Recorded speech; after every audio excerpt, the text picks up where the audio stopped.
अस्सलाम वालेकुम दोस्तों। कुरान के लफ्ज़ तर्जुमे के पिछले एपिसोड में हमने सूरह अल-अहज़ाब की आयत नंबर 52 यानी 52 तक का लफ्ज़ी तर्जुमा बयान किया था। अब हम उसके आगे आयत का लफ्ज़ी तर्जुमा बयान करने जा रहे हैं, तो मैं शुरू करता हूँ। आऊज़ु बिल्लाहि मिनश शैतानिर रजीम, बिस्मिल्लाहिर रहमानिर रहीम। ए ईमान वालो, तुम नबी सल्लल्लाहु अलैहि वसल्लम के घरों में दाखिल ना हो सिवाय इसके कि तुम्हें इजाज़त दी जाए खाने के लिए, उसके पकने की राह ना तको, लेकिन जब तुम्हें बुलाया जाए तो तुम दाखिल हो।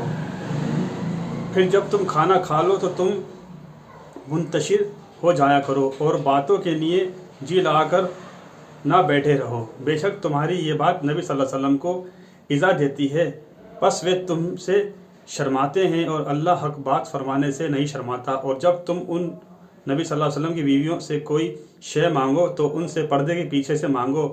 ये बात तुम्हारे और उनके दिलों के लिए ज़्यादा पाकीज़गी का ज़रिया है, और तुम्हारे लिए जायज़ नहीं कि तुम अल्लाह के रसूल सल्लल्लाहु अलैहि वसल्लम को इज़ा दो, और ना ये जायज़ है कि उनके बाद कभी भी उनकी बीवियों से तुम निकाह करो। बेशक तुम्हारी ये बात अल्लाह के नज़दीक बड़ा गुनाह है। अगर तुम कोई बात ज़ाहिर करो या उसे छुपाओ तो बेशक अल्लाह हर शय को जानने वाला है। औरतों पर गुनाह नहीं पर्दा न करने में अपने बाप और ना अपने बेटों और ना अपने भाइयों और ना अपने भाइयों के बेटों और ना अपनी बहनों के बेटों और ना अपनी औरतों से और ना अपनी कनीज़ों से। ए औरतों, तुम अल्लाह से डरती रहो, बेशक अल्लाह हर शय पर गवाह मौजूद है। बेशक अल्लाह और उसके फरिश्ते नबी सल्लल्लाहु अलैहि वसल्लम पर दरूद भेजते हैं। ए ईमान वालो, तुम भी उस पर दरूद भेजो और खूब सलाम भेजो। बेशक जो लोग अल्लाह को और उसके रसूल सल्लल्लाहु अलैहि वसल्लम को इज़ा देते हैं, अल्लाह ने उन पर दुनिया और आखिरत में लानत की, अपनी रहमत से महरूम कर दिया और उनके लिए रुसवा करने वाला आज़ाब तैयार किया। और जो लोग मोमिन मर्दों और मोमिन औरतों को इज़ा देते हैं बग़ैर उसके कि उन्होंने कुछ किया हो, अलबत्ता उन्होंने उठाया अपने सर लिया बहतान और सरही गुनाह। ए नबी सल्लल्लाहु अलैहि वसल्लम, आप अपनी बीवियों और अपनी बेटियों को और मोमिनों की औरतों को फरमा दें कि वे अपने ऊपर अपनी चादरें डाल लिया करें, घूंघट निकाल लिया करें, और ये उसके करीब तर है कि उनकी पहचान हो जाए तो उन्हें ना सताया जाए, और अल्लाह बख्शने वाला निहायत मेहरबान है। और बाज ना आए मुनाफिक और वे लोग जिनके दिलों में रोग है और मदीने में झूठी अफवाहें उड़ाने वाले, तो हम ज़रूर तुम्हें उनके पीछे लगा देंगे। फिर वे इस शहर मदीना में चंद दिन के सिवा तुम्हारे हमसाया पास ना रहेंगे। फिटकारे हुए वे जहाँ कहीं पाए जाएंगे, पकड़े जाएंगे और बुरी तरह मारे जाएंगे।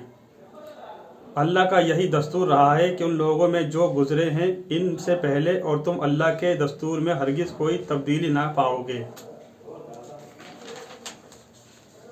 आप सल्लल्लाहु अलैहि वसल्लम से लोग क़यामत के बारे में सवाल करते हैं। आप सल्लल्लाहु अलैहि वसल्लम फरमा दें, इसके सिवा नहीं कि उसका इल्म अल्लाह के पास है, और तुम्हें क्या खबर, शायद क़यामत करीब ही हो। बेशक अल्लाह ने काफिरों पर लानत की और उनके लिए जहन्नम की भड़कती हुई आग तैयार की है। वे उसमें हमेशा हमेशा रहेंगे। वे ना कोई दोस्त पाएंगे और ना मददगार।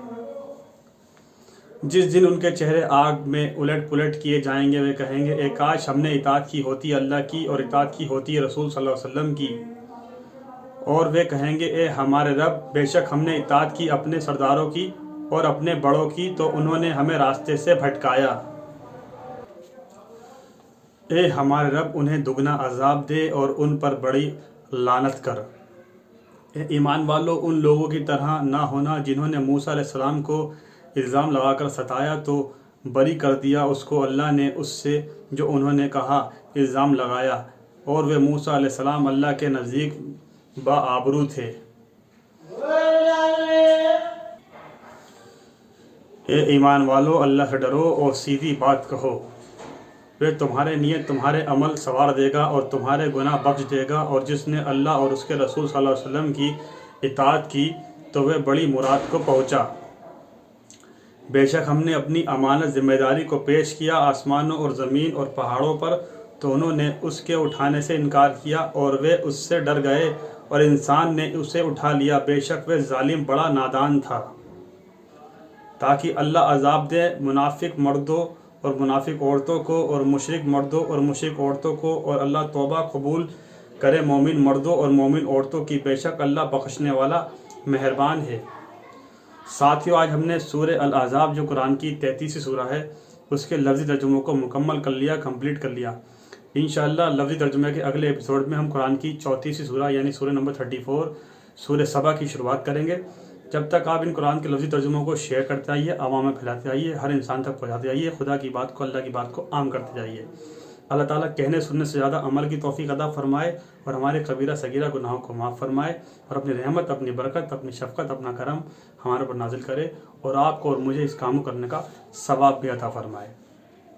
اور دوستو، آپ میرے ویڈیوز کو لائک کیجئے، شیئر کیجئے، اور اس چینل کو سبسکرائب بھی کیجئے۔ اگر آپ نئے آئے ہیں تو اس چینل کو سبسکرائب کیجئے، بیل آئیکن کو پریس کر کے بلیک کر دیجئے تاکہ جیسے ہی میں ویڈیو اپلوڈ کروں اس کا نوٹیفیکیشن آپ تک پہنچ جائے، اور آپ ان ویڈیو کو دیکھیں اور لوگوں تک شیئر کریں۔